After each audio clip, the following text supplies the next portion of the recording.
তো বন্ধুরা ভিডিওটা কেউ এড়িয়ে যাবে না, ভিডিওটা ধামাকা হতে চলেছে। তো এখানে ছোট্ট বিড়াল বাচ্চাকে দেখতে পাচ্ছ এখানে খেলা করছে। তো তার মা দেখতে পাচ্ছ, তার মা তাকে ডেকে ডেকে নিয়ে যাচ্ছে, কিন্তু সে যাবেই না, কারণ সে একটু খেলতে চায়। বাচ্চা মানুষ, খেলার মন যতই হোক না কেন, বাচ্চা তো কিছু বোঝে না। তো তারপরেও তার মা তাকে কিচ্ছু বলেননি, তাকে পিছন ঘুরে ডাকছে যে তুই চল, কিন্তু তারপরে তাকে ইশারা করে ডাকলো যে তুই চল, হাত দিয়ে দেখতে পাচ্ছ তাকে নাড়াচ্ছে। তারপরে তার মা এগিয়ে এগিয়ে যাচ্ছে, তাকে রাস্তা চিনিয়ে নিয়ে যাচ্ছে, হয়তো বাচ্চা মানুষ বুঝতে পারছে না।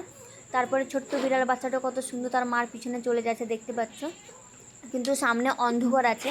তো তার মা আগে চলে গেছে, দেখতে পায়নি বাচ্চাটাকে, তাই তার মা দাঁড়িয়েছিল সেইখানে। তারপর তার বাচ্চাটা যেতে সে এগোতে থাকলো, কিন্তু বাচ্চা বিড়ালটা এত দুষ্টু যে সে যাবেই না কোনো মতে, তাই লুকিয়ে যাচ্ছে। তো অন্ধকার থেকে বেরিয়ে আবার ঢুকে যাবে দেখতে পাচ্ছ সিঁড়ির তলাতে। তো সিঁড়ির তলাতে এই যে ঢুকে গেল, বাচ্চাদের মন আর কি বলা যায়। তো ভিডিওটা তোমাদের অবশ্যই ভালো লাগবে, ভিডিওটা যদি ভালো লাগে লাইক কমেন্ট শেয়ার ও সাবস্ক্রাইব করে দেবে। তারপরেও তার মা আবার হাত নিয়ে নাড়াচ্ছে যে তুই যাস না, উপরে চল, শুবি চল, কিন্তু সে শুনছেই না। লাস্ট পর্যন্ত তার মা কী করবে, তাকে মুখে তুলে নিয়ে যাচ্ছে যাতে তার না লাগে। তো ওদের তো হাত নেই, তাই ওকে মুখে তুলে নিয়ে যাচ্ছে। তো তোমরা দেখতে পাচ্ছ কত সুন্দর ওকে মুখে নিয়ে করে উপরে নিয়ে যাচ্ছে ঘুম পাড়াতে। ততক্ষণ বিড়ালরা ঘুমাক, তোমরা তাড়াতাড়ি গিয়ে লাইক কমেন্ট শেয়ার সাবস্ক্রাইব করে দেবে। টাটা।